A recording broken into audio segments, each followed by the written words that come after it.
السلام علیکم خواتین و حضرات، آپ کی خدمت میں آپ کی میزبان بینش بطول۔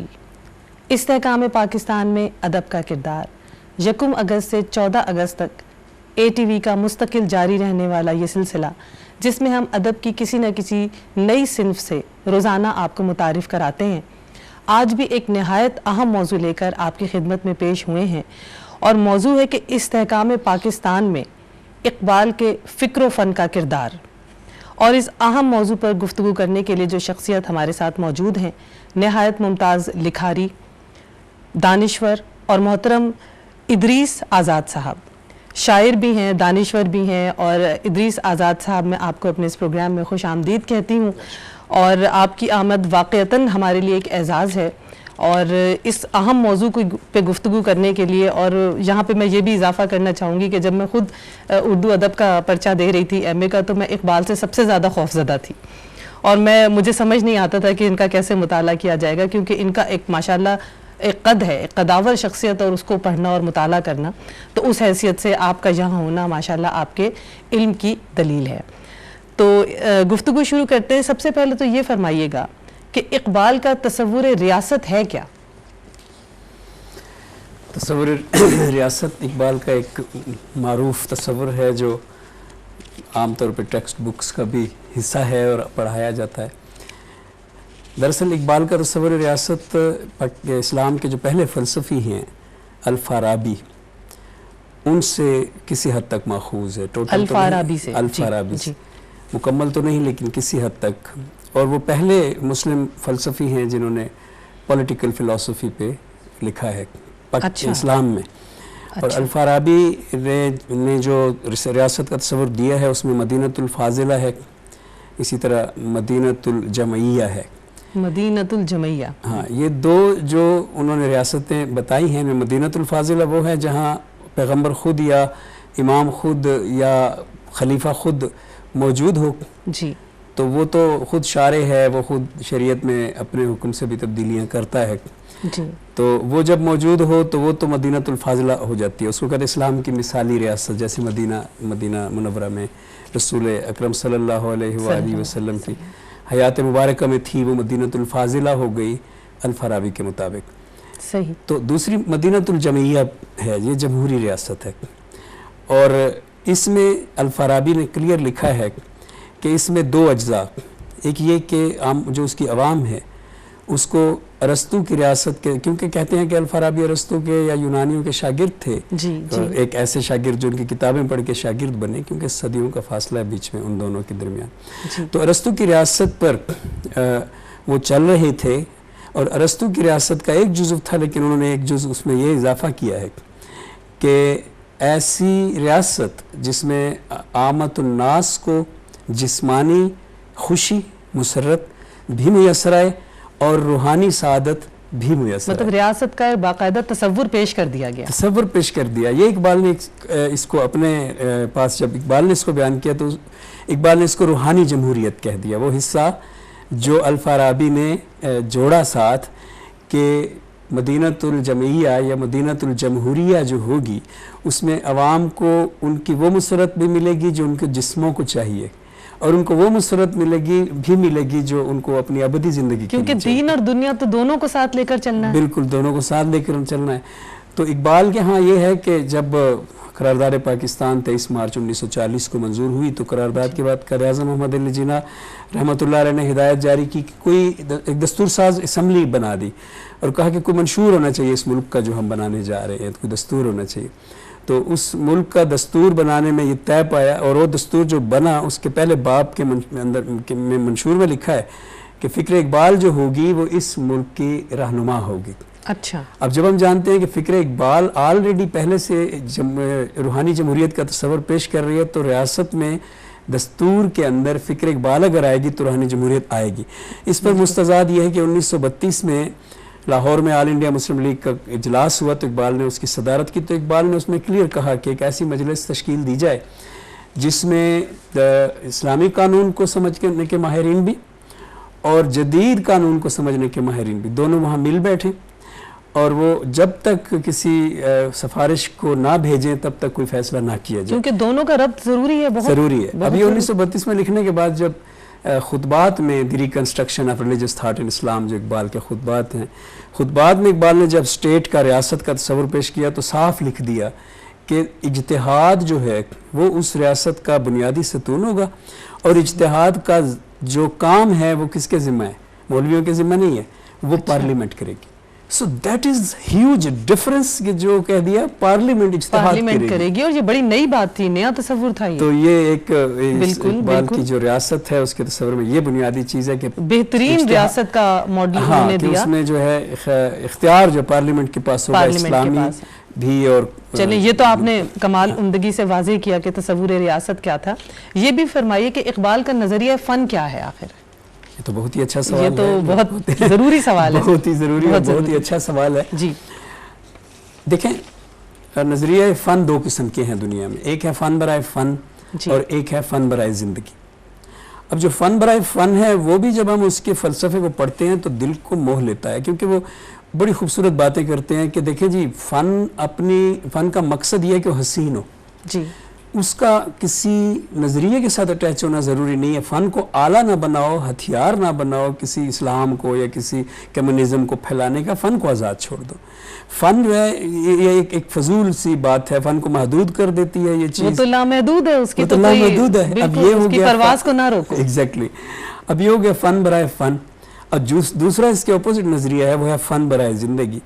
اور وہ یہ نظریہ کہتا ہے کہ وہ اقبال خاص طور پہ اسی نظریے کے قائل ہیں جو فن برائے زندگی ہے. اور وہ نظریہ کہتا ہے کہ جو فن صرف اس بات کو کہ فن حسن ہے اپنے آپ کو اس بات میں ظاہر کرنا چاہے گا، وہ فن بالآخر زندگی کے لیے نہیں موت کے لیے پیغام لائے گا. کیونکہ آپ ایک سنگ تراش کو تصور میں لائیں کہ وہ ایک سنگ تراش وہ شہر میں مجسمے بناتا ہے، لوگ اس کے مجسمے دیکھتے ہیں، بات کرتے ہیں اچھا ہے برا ہے، پھر اس کے کام میں اور بہتری آتی ہے، پھر لوگ بات کرتے ہیں اچھا ہے برا ہے. لیکن اگر وہ جنگل میں چلا جائے اور اگر وہ اس میں کسی پہاڑوں میں چلا جائے اور اکیلا وہاں پہ اپنے فن سے لطف اندوز ہونا چاہے کہ تو فن ہے اور میں اس کے حسن کو اپنے لیے کریٹ کر رہا ہوں، تو وہ کیا ہوگا کہ وہ زندگی سے دور چلا گیا ہے. سو اقبال کہتا ہے کہ وہ فن، میں آپ کو ایک دلچسپ بات بتاتا ہوں کہ اقبال نے ایک جگہ پہ جب اسرار خودی شائع ہوئی پہلی بار، اور وہ نسخہ اب لاہور کی ایک لائبریری میں ملتا ہے، جب اسرار خودی پہلی بار شائع ہوئی تو اس میں حافظ شیراز کے خلاف اقبال نے شعر کہے. اچھا. جس سے بہت سے بزرگ ناراض ہوئے تو دوسری بار شائع ہوئی تو ہٹانے پڑے.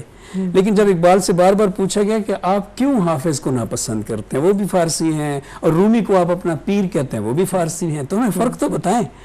تو اقبال نے کہا کہ دیکھیں حافظ کا پیغام موت کا پیغام ہے، کیونکہ حافظ آپ کو سلاتا ہے. حافظ آپ کو اگر آپ جاگ رہے ہو تو اونگ میں لے جاتا ہے، اور اگر اونگ رہے ہو تو سلا دیتا ہے، اور اگر سو رہے ہو تو مار دیتا ہے. اقبال کہتے ہیں وہ نغمہ سردی خون غزل سرا کی دلیل، وہ نغمہ سردی خون غزل سرا کی دلیل، کہ جس کو سن کے تیرا چہرہ تابناک نہیں، کہ جس کو سن کے تیرا نوا کو کرتا ہے موج نفس سے زہر آلود، وہ نئے نواز کے جس کا ضمیر پاک نہیں. واہ واہ کیا بات ہے. یہ مجموعی طور پر تو پاکستان میں تخلیقی ادب کا فکری رخ جو ہے وہ اقبال کے ویژن کے ساتھ مطابقت ہے، یا آپ کیا سمجھتے ہیں کہ نہیں ہے اس کی کوئی مطابقت؟ ادبی جی تخلیقی ادب کا جو فکری رخ ہے میرے تو وہ اقبال کے ویژن کے حساب سے مطابقت کبھی ہٹ ہی نہیں سکا اقبال کے ویژن سے. حالانکہ انجمن ترقی پسند مصنفین کا ایک دور میں بڑا زور رہا ہے اور یہاں پہ بالکل ایسی شاعری ہوتی رہی ہے جی، لیکن اس کے باوجود آپ دیکھیں کہ آپ پورا جتنے آدم جی ایوارڈ ملے ہوئے ہیں ان ادیبوں کو دیکھیں آپ، ایک شاعروں کی ایک بڑی لمبی لسٹ ہے، وہ اقبال کے وقت سے شروع ہوتی ہے، غلام بھیک نرنگ سے شروع ہوتی ہے، اور آپ کے آج ہی مجھے پتہ چلا ہے والد محترم آصف کرنالی بھی اس لسٹ میں آتے ہیں، احمد ندیم قاسمی ہیں، فیض ہیں. آپ کہیں گے فیض تو سوشلسٹ کمیونسٹ شاعر ہے، ایسی بات نہیں ہے. ہم دیکھ رہے ہیں کہ اس نے اثر اقبال کا کتنا لیا ہے اس کی فکر پر. دیکھیں نا اقبال سے پہلے جو اردو کا موضوعات ہیں اردو کے، وہ ایک ایسی اردو کے موضوعات ہیں جس میں عشق و محبت ہے، بہت محدود اقبال نے سب سے بڑی تبدیلی جو فکری رخ کی آپ بات کر رہی ہیں کی ہے، وہ تصور عشق کی ہے کہ عشق کو ایک چیز ایسی بنا دی، مفہوم بدل دیا. اور پھر اقبال نے جو کائنات کے بڑے بڑے موضوعات ہمیں فلسفہ ہمیں دیا، اتنے یہ موضوعات سوچ بھی نہیں سکتا انگریزی شاعر، عربی شاعر جو اقبال کے بعد اردو شاعر کر رہا ہے. مطلب آپ حیران ہوں گی کہ ایک زمانے میں اردو شاعری میں کہا جاتا تھا کہ خدا کمہار ہے، وہ اس کا چاک ہے اور اس پہ وہ گھڑ رہا ہے. اب اردو شاعری میں شعراء جو ہے وہ کہہ رہے ہیں کہ خدا جلاہا ہے. گلزار نے لکھا ہے کہ جلا ہے، وہ ایک نظم ہے بڑی زبردست گلزار کی کہ میرے یار جلاہے، بڑی مشہور ہے. کیوں کہا ہے جلا بھلا آپ کو پتہ ہے؟ آئنسٹائن کی جنرل ریلیٹیوٹی میں کہا گیا ہے کہ یہ کائنات جو ہے یہ اسپیس ٹائم فیبرک ہے، یہ ایک دھاگوں سے بنی ہوئی کائنات ہے. اب اردو کے شاعر نے دیکھیں یہاں پہ کس مقام پہ جا کے بدل دیا استعارے کو، اور یہ بالکل ہر وہ جگہ عشق حقیقی اور تصوف کا تصور جو اقبال لے کر آئے بالکل وہ انہی سے شروع ہوا، اور آج تک کے سارے استحکام پاکستان کے حوالے سے بھی سارے شعراء کے ان کے کلام میں چلا آ رہا ہے. ایسا ہی ہے بالکل. تو کیا ہماری تخلیقی روایات جو ہیں اس میں بھی اقبال کے فنی کمالات کا کوئی تسلسل موجود ہے؟ یعنی ہماری شاعری پر آپ سمجھتے ہیں کہ فنی اعتبار سے اقبال کے اثرات دیکھے جا رہے ہیں؟ میں تو سمجھتا ہوں فل چھاپ ہے. ایک یہ جو پاکستان میں شعر کہا جاتا ہے نا، یہ اقبال کے پیراڈائم میں، اقبال کی جہان میں کہا جاتا ہے.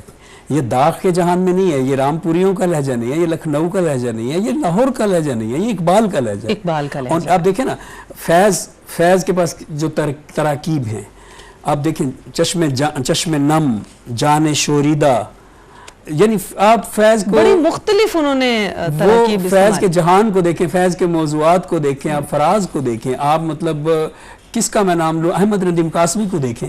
یعنی وہ جو جتنی ایک لمبی طویل لسٹ ہے میرے خیال میں نہ ختم ہونے والی شعراء کی، جنہوں نے اقبال کے لحن کو، اقبال کے لہجے کو، اقبال کی تراکیب، ایسے شعراء بھی ہیں.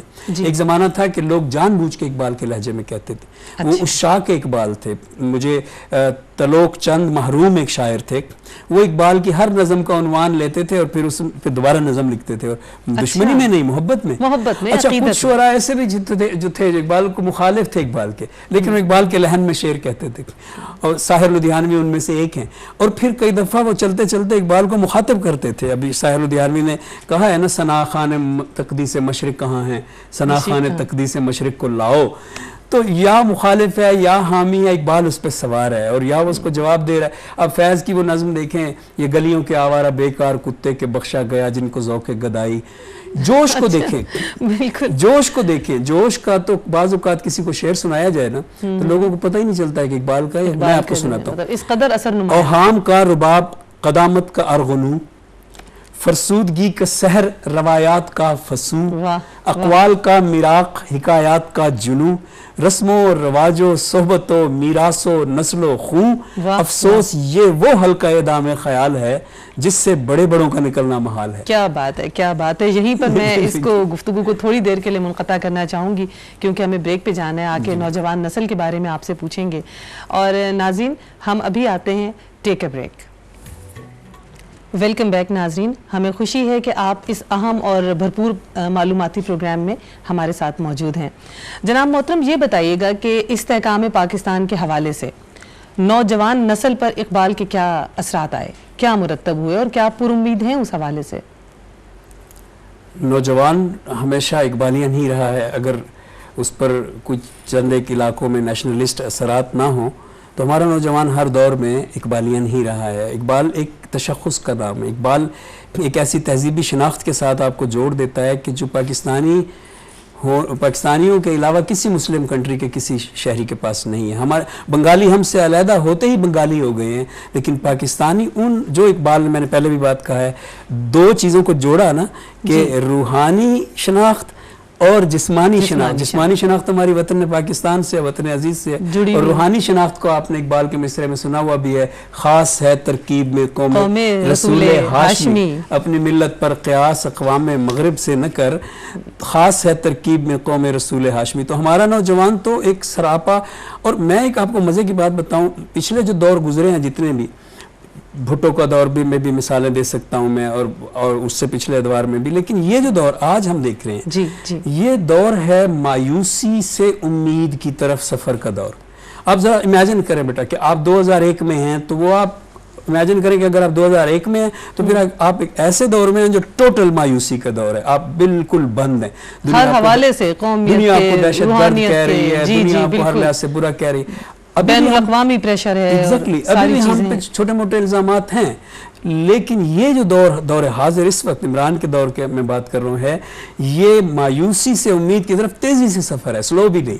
اور نوجوان تو ہمارا اثاثہ ہیں، وہی آگے لے کر نہیں بڑھیں گے. آپ دیکھیں ہمارے یہاں صرف ایک ڈرامہ چلا ہے ترکی کا، اور اس سے جو نوجوانوں نے اثر قبول کیا ہے تہذیبی شناخت کا، وہ اس طرح سے لگتا ہے کہ جو امریکہ کو 40 سال لگے ہمارے اندر سے مسلمان نکالنے کے لیے نا، وہ جو اقبال کے بقول وہ جو پوشیدہ مسلمان کے ایمان میں ہے، وہ مسلمان ہم میں سے وہ نہیں نکال سکتے، وہ وہی موجود ہے، بس دریافت کرنے کی دیر ہے، اس کو دوبارہ سے اور اس کی دریافت وجہ کرنا صرف یہ ہے کہ اس کے محافظ کے طور پہ اقبال موجود تھا. اقبال نے ہمیں یہ تشخص دیا ہے، ہم بچپن سے جانتے ہیں اقبال کون ہے، ہمارے بچے کو پتا ہے اقبال کون ہے. میں آپ کو ایک بڑی دلچسپ بات بتاتا ہوں اگر آپ اجازت دیں. اقبال، جناب اقبال صلاح الدین صاحب علامہ اقبال کے نواسے ہیں. میں ان سے ہم بیٹھے ہوئے تھے تو مجھے کہنے لگے کہ میں آپ کو ایک بات بتاتا ہوں کہ ایک ان پڑھ آدمی سادہ سا 50 کے پیٹے کا مجھے ملا، تو مجھے اس نے اپنا ایک واقعہ سنایا ہے کہ جناب اقبال صلاح الدین صاحب میرے پاس سے ایک بندہ آیا اور اس نے مجھے ایک شعر، اقبال کا شعر کہہ کے سنایا. اچھا. اور کہا کہ تم دیے باد مخالف سے نہ گھبرا اے عقاب، یہ تو چلتی ہے تجھے اونچا اڑانے کے لیے. تو میں نے فوراً کہہ دیا کہ یہ شعر اقبال کا نہیں ہے. اچھا. تو اس نے کہا آپ کیسے کہہ سکتے ہیں کہ یہ شعر اقبال کا نہیں ہے؟ تو میں نے فوراً اسے جواب میں کہا کہ میں اس لیے کہہ رہا ہوں کہ اقبال کا عقاب گھبراتا نہیں ہے.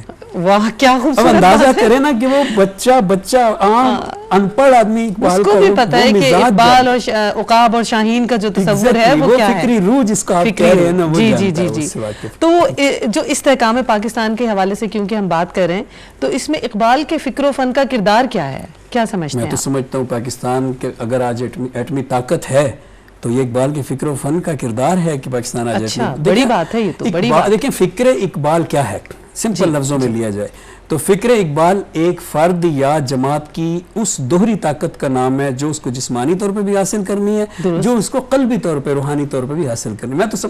میں تو کہا کرتا ہوں کہ فکر اقبال ربنا آتنا فی الدنیا حسنۃ وفی الآخرۃ حسنہ کی تفسیر ہے.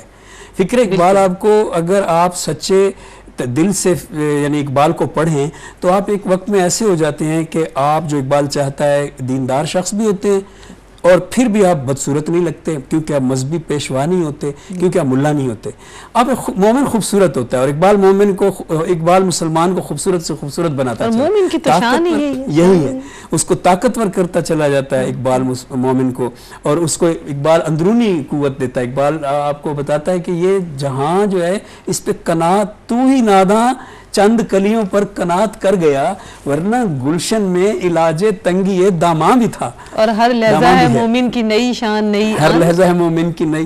تو یہ شان ہم دیکھتے ہیں کہ ہمارا پاکستانی جو ہے وہ ہر دور میں، دیکھیں آپ کبھی غور کریں اس بات پہ، آپ حیران رہ جائیں گی کہ ہم نے 2 بار ماشاءاللہ بڑے دیکھے لمبے عرصے کے لیے، لیکن ہم نے ایک بار بھی اپنی اس جمہوری قوت کو جو ہمیں اقبال نے جمہوری بنایا تھا اپنے ہاتھ سے نہیں جانے دیا. کیسے؟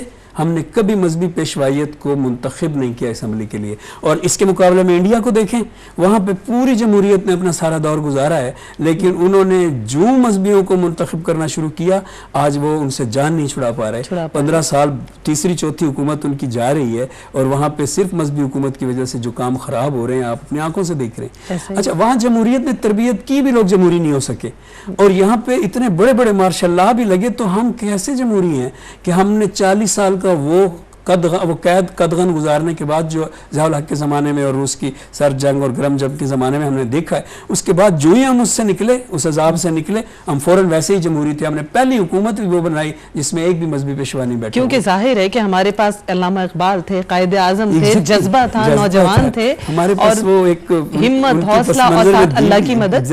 تو ہم نے تو یہ بننا ہی تھا جہاں آج ہم ہیں، بس ہم نے اس کو تھوڑا سا مستحکم رکھنا ہے. تو یہ بتائیے گا سر کہ یکساں قومی بیانیے کی تشکیل میں فکر اقبال سے مدد لے سکتے ہیں ہم؟ یکساں قومی بیانیہ ہمارا اقبال کا دوسرا نام ہے. جب ہم کہتے ہیں اقبال تو آلریڈی وہ یکساں قومی بیانیہ کا ہی ذکر ہوتا ہے. وہ اس لیے کہ دیکھیں ابھی شعر جو ہم نے پڑھا تھا، آپ نے بھی پڑھا تھا کہ خاص ہے ترکیب میں قوم رسول ہاشمی. ہمیں ایک اگر ہم اپنے بیانیے کو ڈسپرس کر دیں، اگر ہم اپنے بیانیے میں یہ ڈال دیں کہ جی اردو قومی زبان نہیں ہونی چاہیے، انگلش قومی زبان ہونی چاہیے، سب سے یعنی ہم اس طرح کی چھوٹی چھوٹی باتوں پہ اپنے بیانیے کو جب ڈیویٹ کرتے جائیں اصل رخ سے، تو ہم اپنی پچھلے کنیکشن سے جو مکے کے ساتھ جڑا ہے، تہذیبی شناخت جسے ہم کہتے ہیں مسلم، اس سے کٹ جائیں گے. یعنی یکساں قومی بیانیے سے پہلے تو آپ یہ دیکھیں نا، یکساں قومی بیانیہ کس چیز کے لیے ہے؟ کیا ہم ایک ایسی قوم بننا چاہتے ہیں جیسے مغرب کی فلاحی ریاستیں بن گئی ہیں؟ کیا ہم ایک ایسی قوم بننا چاہتے ہیں جہاں پہ روحانیت کو سمجھا گیا ہے کہ یہ عقل سے ماورا ہے، اس لیے یہ حکومت کا حصہ نہیں ہونا؟ ہم ایسی نہیں بننا چاہتے. پھر ہمارے لیے جو ہے اس وقت یکساں قومی بیانیہ کیا رہے گا کہ ہم ایک رسول کی امت ہیں، ہماری اردو ہماری وہ زبان ہے جو ہم سب کو جوڑتی ہے، یکساں قومی بیانیہ کی طرف جائے گی. اور پھر اردو کے اندر بھی آپ دیکھیں، میں بات ذرا ہٹ کے کروں لیکن چونکہ پروگرام اردو ادب کا ہے تو مجھے اجازت دیں. آپ ایک مثال لے لیں تو آپ کو سارا جو میں کہنا چاہ رہا ہوں کھل جائے گا کہ ایک طرف غزل ہے، ایک طرف نثری نظم ہے. نثری نظم مغرب سے آئی ہے، غزل ہمارے پاس بہت پہلے سے چل رہی ہے، عربی قصیدہ سے اخذ ہوئی تھی. اب ہم جانتے ہیں، ہندوستان چلے جائیں وہاں کے لوگ جانتے ہیں، اب کسی اور ملک میں چلے جائیں وہاں کے لوگ جانتے ہیں کہ غزل کی شناخت مسلمز کے ساتھ جڑی ہوئی ہے، اردو کے ساتھ جڑی ہوئی ہے، ہماری تہذیبی شناخت کی وجہ سے اس سٹرکچر کے ساتھ جڑی ہوئی ہے جس کو ہم کہتے ہیں یہ بالآخر پیچھے جاتے جاتے مکے چلا جاتا ہے. اور نثری نظم کی شناخت کس کے ساتھ جڑی ہوئی ہے؟ اندازہ کر رہے ہیں نا آپ خود. بالکل وہ کڑیاں تو ساری جڑ رہی ہیں. اگر ہم غزل کو بچانے کی بات کریں گے اور غزل کو زیادہ سے زیادہ کہنے کی کوشش کریں گے تو یہ بھی ایک طرح کا یکساں قومی بیانیہ ہوگا. یعنی وہ چیزیں جو ہمیں کمپیکٹ فارم میں ایک جگہ ایک وفاق کو سلامت رکھنے کے لیے جوڑ سکتی ہیں، وہ سارے یکساں قومی بیانیہ ہیں اور وہ ساری اقبال کی طرف سے. تو ہم جانتے ہیں کہ اقبال کا نظریہ قومیت جو ہے وہ قیام پاکستان کا موجب بنا. تو کیا استحکام پاکستان کے لیے بھی ہم اس نظریہ قومیت سے کوئی مدد لے سکتے ہیں؟ میرے خیال میں اس وقت جتنی ضرورت اب پھر ہے ہمیں، کیونکہ فاشسٹ نعرہ جب کبھی کانوں میں پڑتا ہے نا تو بڑا دل دکھتا ہے، کہیں ایسا نہ ہو کہ کوئی پاکستان کو توڑنے کی پھر بات کرے. اور آپ یاد کریں کہ جب آپ نے ابھی کہا کہ قیام پاکستان کا موجب بنا اقبال کا نظریہ قومیت، تو اقبال کا نظریہ قومیت کیا تھا؟ اقبال کا نظریہ قومیت یہ تھا کہ قوم مذہب سے ہے، مذہب جو نہیں تم بھی نہیں، جذبے باہم جو نہیں محفل انجم بھی نہیں. اب اگر کہیں سے آواز آئے کہ جی ہمیں ایک الگ صوبہ چاہیے، ہمیں ایک الگ ہماری زبان کی وجہ سے، ہمیں ہماری مٹی کی وجہ سے، ہمارے قبیلے کی وجہ سے ہمارا گوشہ الگ کر دو، ہم الگ ہونا چاہتے ہیں، اگر یہ وفاق کو توڑنے کی ایسی کوئی بات اٹھے تو اس بات کو کون روک سکتا ہے؟ اقبال کا نظریہ قومیت. بالکل اسٹریٹ فارورڈ آپ کا جواب یہ ہے کہ اقبال کا نظریہ قومیت آج بھی اتنا ہی کارگر ہے اور آج بھی اتنا ہی وہ ہمیں ٹوٹنے بڑی واضح انداز میں آپ نے اس کی تفصیل ہمیں بتائی. تو اب یہ بتائیے گا کہ اردو کا جو نثری ادب ہے اس پر فکر اقبال کے اثرات کس حد تک مرتب ہیں نثری ادب کے حوالے سے؟ اردو کے جتنے آدم جی ایوارڈ ہیں انہیں کون سی کتابیں، بانو قدسیہ ہے، قدرت اللہ شہاب ہے. اچھا آپ اس سے پیچھے جائیں، نسیم حجازی کے ناولوں کو اتنی ویلیو نہیں دی جاتی محض اس لیے کہ وہ تاریخی ناول ہیں اور ہمارے ہاں تاریخی ناولوں کا رجحان پہلے کم رہا ہے، اب ہو سکتا ہے اور تغرل کے بعد جو ہے وہ بڑھ جائے. نوجوانوں میں آ گیا تو آپ دیکھیں کہ وہ اقبال کا مرد مومن کیسے پورٹری کرتے ہیں نسیم حجازی. اور پھر آپ وہاں اشفاق احمد کے پاس آ جائیں، آپ بانو قدسیہ کے ناولوں میں آ جائیں، آپ قدرت اللہ شہاب، اتنے بڑے بڑے ایوارڈ جن نثروں کو ملے ہوئے ہیں ان کی بیک پہ اقبال پوری طرح سے کھڑا ہے، پوری طرح سے موجود. ہم کس طرح، میرے خیال میں بہت زیادہ اثر ہے اقبال کا نثر پر، شاعری پر. اس کی ایک وجہ تو یہ ہوتی ہے کہ اس زمانے میں بچے بچپن سے اقبال کی فکر پڑھ کے آتے تھے نا. آپ کو یاد ہے، اب تو ختم ہو گئے، لب پہ آتی ہے دعا بن کے تمنا میری، ہم اسمبلیوں میں پڑھا کرتے تھے. تو اس وقت کی جو تربیت تھی وہ بیک پہ ہوتی تھی. ضروری نہیں ہے کہ بانو قدسیہ ہم اقبال کا نام لکھیں گی، ہم نے یہ دیکھنا ہے کہ وہ کیا پیش کر رہی ہے، کون سی عورت کو پورٹری کر رہی ہے، اقبال کی عورت کو، کون سے نظریے کو پورٹری کریں، اقبال کے نظریے کو. سو میرے خیال میں نثری ادب بھی اتنا ہی نکلے گا جتنا شعری ادب ہے جس پہ اقبال کا اثر ہے. اب ایک بڑا دلچسپ بات میں آپ سے یہ پوچھنا چاہ رہی ہوں کہ کیا یہ درست ہے کہ دلی اور لکھنؤ میں اردو شاعری پر زوال آیا تو دبستان لاہور چمک اٹھا اور اس نشاط کا سبب جو ہے وہ اقبال کی نظمیں تھیں؟ ارے واہ، کہاں سے سوال نکال رہے ہیں. یہ دیکھیے دلی اور لکھنؤ اور وہاں پہ زوال آیا تو ہماری تو اقبال کی وجہ سے. یہ دلی میں تصوف کو مضمونوں میں باندھا جاتا تھا اور معتبر مضامین ہوتے تھے، روب والی باتیں شعر میں آتی تھیں، اچھے شعر ہوتے تھے، تبھی غالب وہاں پیدا ہوا. اور لکھنؤ میں ولگیرٹی تھی، لچے شعر تھے، بری باتیں تھی اس وقت میں. لیکن جب دلی تباہ ہو گیا تو دلی کے بہت زیادہ تعداد میں شاعر لکھنؤ چلے گئے. درست. اب وہ عرصہ جو ہے وہ لکھنؤ کا، جس میں آپ جرت کا نام لے سکتے ہیں. جرت ایک شاعر ہے اور بہت بدنام ہے غلط شاعری کے حوالے سے. تو وہاں پہ امیر مینائی بھی وہیں پہ ہیں، میر انیس بھی وہیں پہ ہیں. لیکن مطلب وہ لکھنؤ بڑا ہے، مگر لکھنؤ میں ایک قباحت یہ رہی ہے کہ وہ ایک تو وہاں پہ وہ تھے جیسے شاہی محلہ ہے لاہور میں، ایسے بہت سے مراکز تھے. تو وہاں پہ نا ایک شاعری صرف عورت تک تھی اور بھی اس میں چیپ شاعری بھی تھی. غزل تو محدود ہی نہیں تک تھی. تخلص سے جرت اسی لیے رکھا ہوا تھا کہ جی میں بڑی جرت سے بے حیائی کے شعر کہہ لیتا ہوں. یہ چلے گئے وہاں پہ لکھنؤ میں. لکھنؤ میں بھی کچھ عرصہ ان کی بنی، پھر ان سب کو رامپور جانا پڑا. تو تیسرا دبستان رامپور ہے جہاں کے نظام رامپوری ہیں. یہ تینوں ادوار جو ہے نا یہ رومانٹسزم کے ہیں، بالکل ایگزیکٹلی ویسے جیسے وکٹورین پوئٹری اور رومانٹکس کی پوئٹری یورپ میں ہے. جی جی ایگزیکٹلی سیم، یہ وہی چیز ہے. اب یا تو شاعری ختم ہو جاتی اس کے بعد، کیونکہ رامپور کا نواب مر گیا اور پھر یہ سارے بکھر گئے. اب ادھر انگریز اوپر بیٹھا ہوا ہے، وہ ان کو کیا دے گا. سو اس لیے شاعری اب جو ہے نا عیاشی کی دنیا سے ختم ہو رہی تھی. یہی وہ وقت ہے جب محمد حسین آزاد اور حالی نے لاہور میں انجمن حمایت اسلام کے جلسوں میں نظمیں پڑھنا شروع کر دی. تو انہوں نے تو چند نظمیں شروع کی تھی، انہی دنوں میں ایک نوجوان اٹھا اور وہ ان نظموں پر اس انجمن حمایت اسلام کے مشاعروں پر چھا گیا. اچھا سب سے زیادہ دلچسپ اس سے بھی پہلا واقعہ ہے کہ جب وہ ایک بازار حکیمہ تھا لاہور کے اندر، اس میں ایک حکیم محمد امین کے گھر میں مشاعرہ ہوا کرتا تھا. تو اس میں لڑکا تھا اقبال، 20 سے بھی کم سال کا. اس کو دوست کھینچ کے لے گئے کہ ہمارے استاد آئے ہوئے ہیں تو ان کے اور شاگرد بھی سنائیں گے، تو بھی سنا دے تو کیا حرج ہے. اقبال کو وہاں لے گئے اور اقبال نے وہاں پہ شعر پڑھے کہ موتی سمجھ کے شان کریمی نے چن لیے قطرے جو تھے میرے عرق انفعال کے. واہ کیا بات. اور اقبال لکھنؤ سے نہ دلی سے ہے غرض، ہم تو اسیر ہیں خم زلف کمال کے. خم زلف کمال کے. ترکیب ذرا ملاحظہ کریں کہ اتنی مشکل ہے. یہ یہاں سے پھر پھوٹ رہا ہے وہ دبستان اقبال. اور ان تینوں کی یعنی وہ اساتذہ میں ہیں محمد حسین آزاد اور حالی، لیکن اس کے بعد پھر اقبال کا وہ نام آتا ہے اور واقعی دبستان لاہور چمک اٹھا اور اقبال کی ان نظموں سے چمک اٹھا. سب لکھنؤ اور دلی ولی سب پھر تو لوگ اقبال کے رنگ میں شعر کہنا فخر سمجھتے تھے. موضوعات آئے اس میں، تنوع، رنگا رنگی، فلسفہ، روحانیت، تصوف، ہر چیز جب اس میں آ گئی، ہر انسانی زندگی کا مکمل احاطہ ہو گیا. تو پھر کہیں اور جانے کی ہمیں ضرورت ہی کیا تھی. تو یہاں پہ ہم اس گفتگو کے سلسلے کو تھوڑی دیر کے لیے روکتے ہیں. ناظرین ہم بریک پر جا رہے ہیں، ہمارے ساتھ رہیے گا. ویلکم بیک ناظرین، ہمیں خوشی ہے کہ آپ ہمارے ساتھ موجود ہیں. اور جناب ادریس صاحب، میں آپ سے بہت اہم سوال جو میں ضرور اپنے دانشوروں سے اور اہل قلم سے اس پروگرام کے اختتام پر پوچھتی ہوں، یہ بتائیے گا کہ دور حاضر کا جو پاکستانی نوجوان ہے ہمارا، وہ اقبال کا شاہین ہونے کے تقاضے پورے کر رہا ہے، اور اسے ایسا کیا کرنا چاہیے کہ وہ اقبال کے تصور شاہین کے فلسفے پر پورا اتر سکے؟ بڑا عجب سوال کر دیا آپ نے، اس لیے کہ میں تو ان اقبالیانز میں سے ہوں، اقبال پر لکھنے والے ان مصنفین میں سے ہوں جو اس بات سے اختلاف رکھتے ہیں کہ اقبال نے صرف نوجوانوں کو شاہین کہا ہے.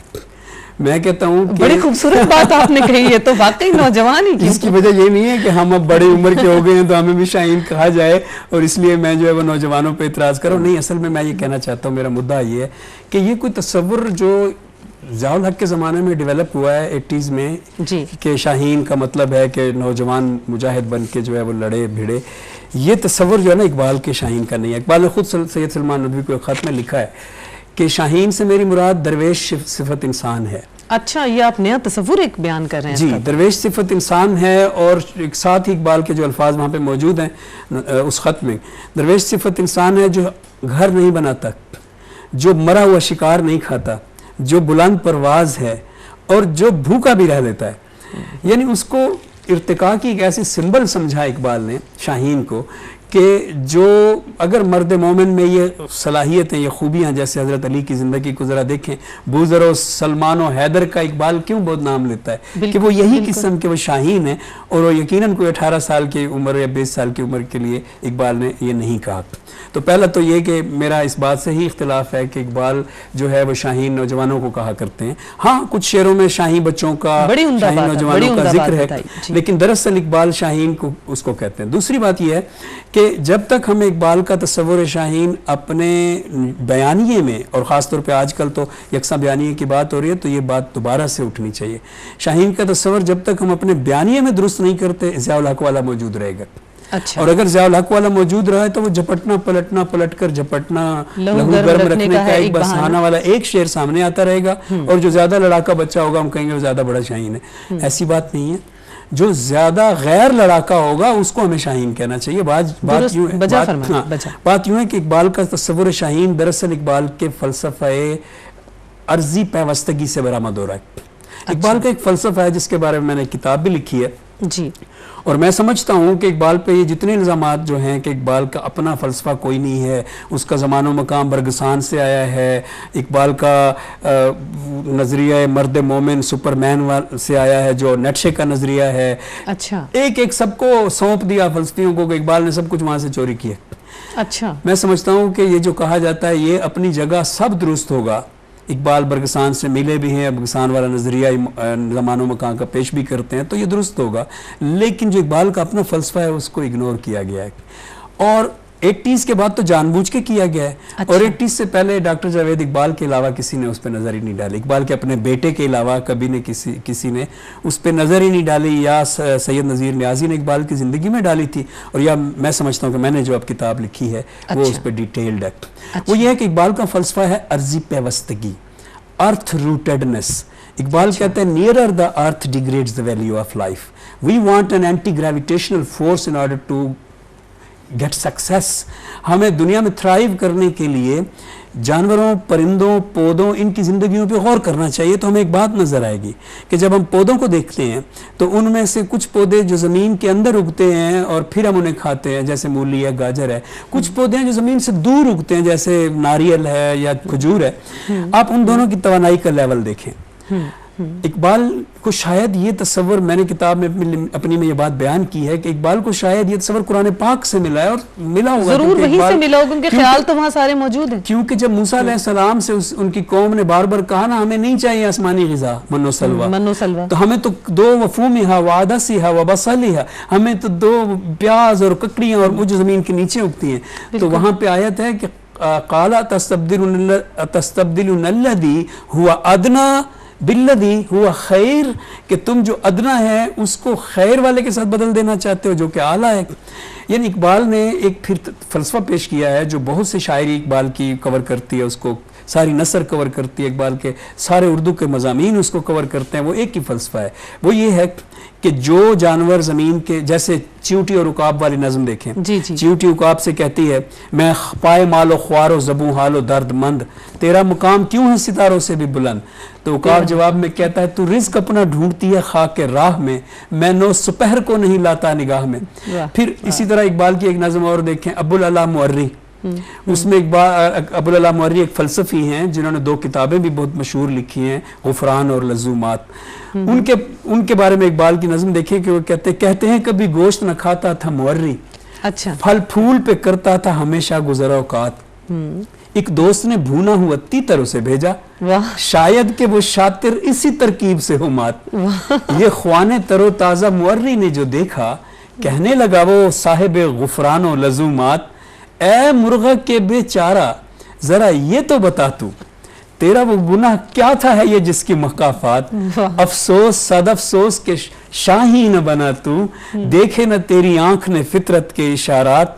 تقدیر کے قاضی کا یہ فتویٰ ہے ازل سے, ہے جرم ضعیفی کی سزا مرگ مفاجات. آپ دیکھیں نا کہ اقبال ایک فلسفی دے رہے ہیں آپ کو کہ جانور زمین کے نزدیک ہے, پھر اوپر اٹھتے اٹھتے اٹھتے آخر میں شاہین. سب تمام زندگی جتنی حیات عرضی ہے سب سے بلند پرواز شاہین ہے. تو ایک اقبال ایسا مرد مسلمان چاہتا ہے, ایک ایسا نوجوان چاہتا ہے اقبال ہم سے, خاص طور پہ نوجوانی میں آپ کے پاس قوت ہوتی ہے, آپ کر سکتے ہیں, تو ایسا نوجوان چاہتا ہے اقبال ہم سے کہ جو اے طائر لاہوتی اس رزق سے موت اچھی, اس رزق سے موت اچھی جس رزق سے آتی ہو پرواز میں کوتاہی, جو غیرت مند ہو, جو خوددار ہو, جو حلال کھاتا ہو, جو سچ بولتا ہو, جو رسول اللہ صلی اللہ علیہ وسلم کی سنتوں پر عمل کرتا ہو, اور اس سب کے باوجود جو بہت نڈر ہو, جو بہت بہادر ہو, اور اس کو موت سے ہو صداقت کے لیے جس دل میں مرنے کی تڑپ, پہلے اپنے پیکر خاکی میں جاں پیدا کرے, پھونک ڈالے یہ زمین و آسمان مستعار, اور خاک کستر سے آپ اپنا جہاں پیدا کرے. کیا خوبصورت بات ہے ادریس آزاد صاحب. یقیناً یہ باتیں تو ایسی ہیں کہ ہم یہ سنتے جائیں, اور جو اقبال نے شاہین کا تصور پیش کیا ہے وہ واقعی سب پہ اپلائی کریں, اور ایک مستحکم پاکستان کو ہم جنم دیں, اور سب میں یہ صفات پیدا ہوں جو کہ اسلامی اعتبار سے بھی اور دنیاوی اعتبار سے بھی ہمیں ہونی چاہیے. میں آپ کی بے حد شکر گزار ہوں ادریس آزاد صاحب کہ آپ نے مجھے کسی حد تک اقبال کے فلسفے کو سمجھنے میں مزید مدد دی, اور آپ کی تشریف آوری پر بہت مشکور ہیں ہم. اور ناظرین, اس کے ساتھ ہی ہمارے آج کے پروگرام کا وقت بھی ختم ہوتا ہے. انشاءاللہ کل ہم ادب کی کسی نئی صنف کے ساتھ آپ کے سامنے حاضر خدمت ہوں گے. تب تک کے لیے اجازت دیجیے. اللہ حافظ.